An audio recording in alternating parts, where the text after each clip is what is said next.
Hey everyone, welcome back to the channel. Today we're diving into the secret schemes quietly brewing between Mrs. Nghĩa and Mr. Tuấn. Ever since Uri walked away from the company to start a new chapter of his life with lytutieu, they've been haunted by the fear of losing him forever. But what exactly are they planning behind closed doors? Is their plot strong enough to pull Uri away from the peace and comfort he's found on the farm? Or will it end up creating even more chaos for everyone involved? One thing's for sure, whatever comes next has the power to shake everything to its core. So stay tuned, because the twists that are about to unfold could change the game completely. Don't miss it. A brand new day begins at the farm, full of energy and excitement. Uri and lytutieu roll up their sleeves, ready to tackle something that's quickly becoming the heart of their home, the brand new kitchen. It's not just any project.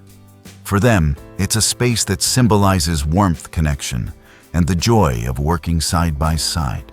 Egan takes the lead on the structure, steady and focused, his hands moving skillfully as he builds the bamboo frame and secures the roof.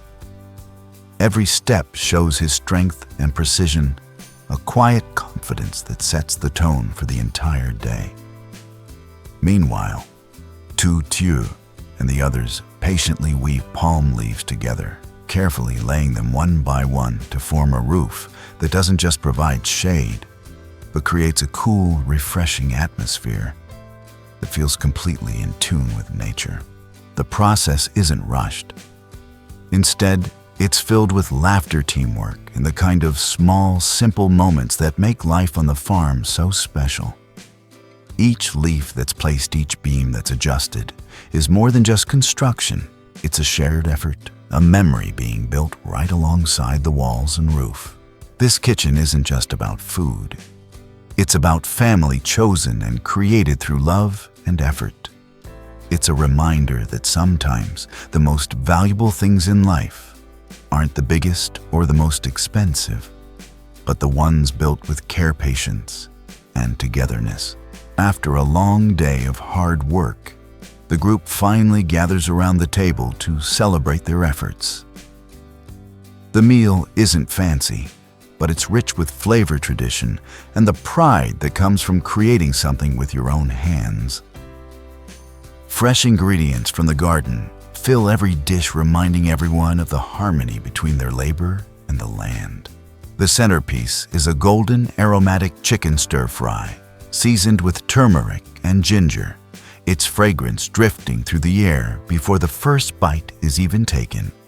Alongside it are crisp, tender bamboo shoots, their natural sweetness balancing the meal.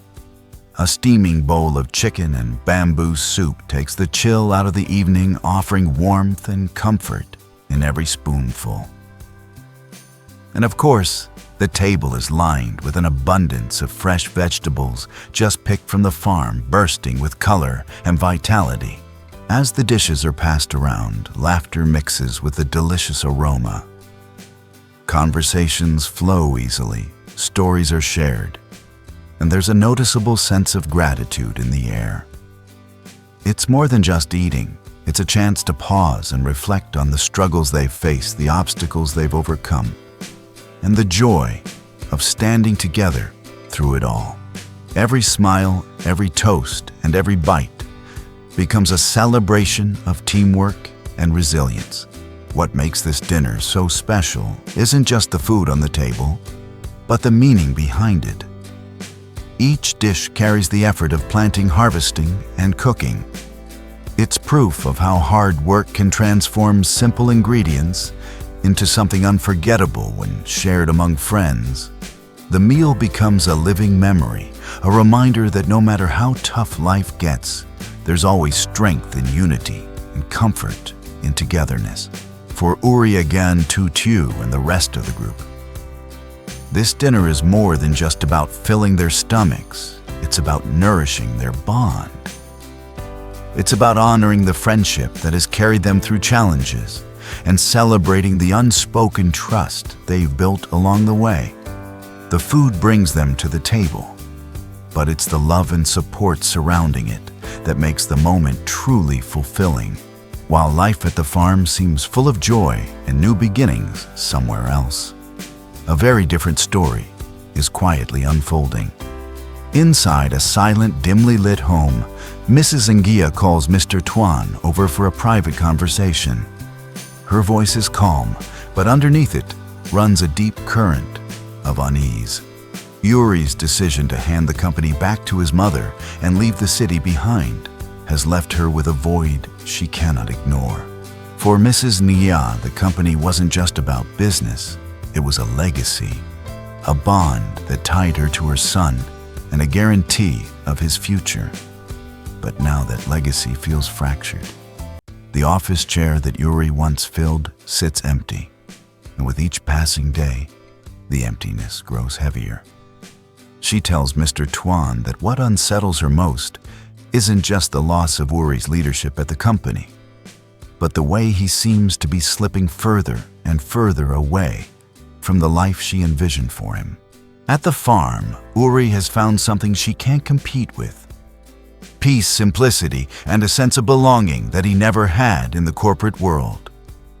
Day after day, he becomes more deeply rooted in that world, working side by side with lytutieu, laughing freely and building a life that looks nothing like the future Mrs. Nghĩa imagined. The more she thinks about it, the clearer it becomes. If things continue this way, Yuri may never return. And that thought terrifies her. As she speaks, her fears tumble out in fragments. "He's drifting away," she says quietly. The longer he stays with Tieu, the harder it will be to bring him back. Her tone carries both love and desperation. Love for her son, and desperation at the thought of losing him forever to a life she doesn't understand. Mr. Tuấn, calm, yet calculating, makes it clear that persuasion alone won't be enough. In his eyes, words are powerless when someone like Yuri has already chosen a different path. If they truly want to bring him back, it's going to take strategy plans laid out carefully, perhaps even manipulation that works beneath the surface. The conversation between Mrs. Nghĩa and Mr. Tuấn grows tense, their voices low, but weighted with urgency. Mrs. Nghĩa struggles with the thought of using such cold methods on her own son, but Mr. Tuấn insists.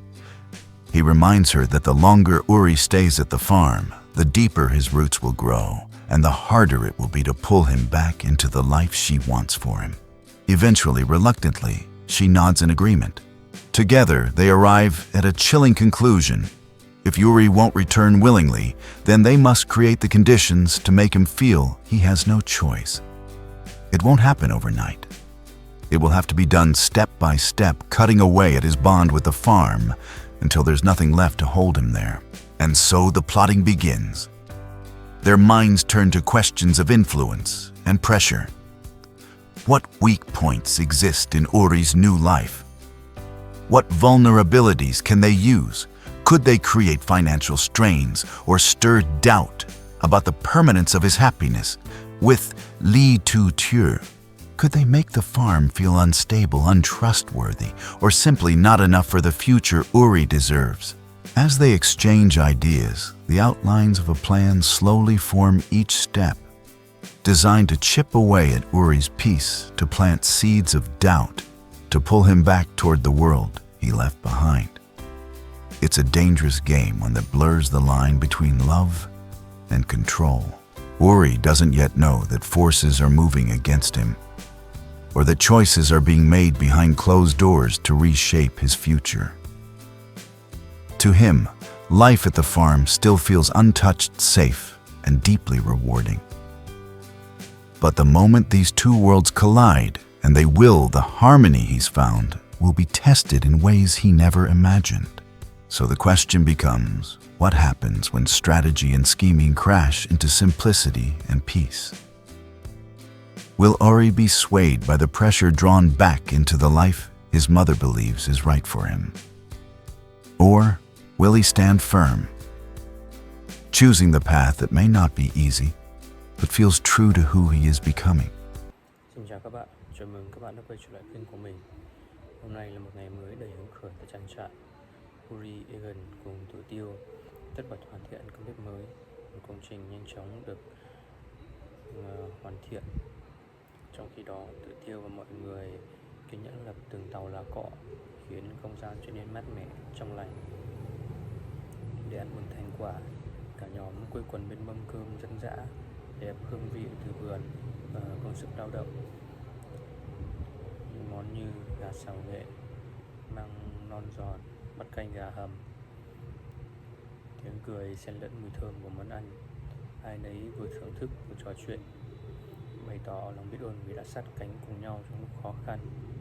Với họ, bữa ăn này không chỉ là để no bụng, mà còn là để chứng minh tình bạn và sự gắn kết.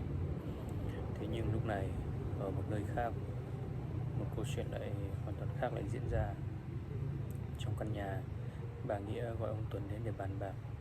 Quyết định của Uri là trả lại công ty cho mẹ và dọn đến sống trang trại cùng Thứ Tiêu, ta để lại khoảng trống trong bà mà không thể chấp nhận được. Mỗi ngày trôi qua, Uri càng gắn bó với cuộc sống yên bình bên Thứ Tiêu, và bà Nghĩa lo sợ sẽ mất con mãi mãi. Ông Tuấn điềm tĩnh nhưng lạnh lùng, cho rằng thuyết phục thôi là chưa đủ. Muốn đưa Uri trở về, họ cần phải đến thủ đoạn, thậm chí là cả sự sắp đặt ngầm. Liệu âm mưu nào sẽ được bày ra tiếp theo? Và khi đầy toan tính như vậy, Uri sẽ lựa chọn con đường như thế nào?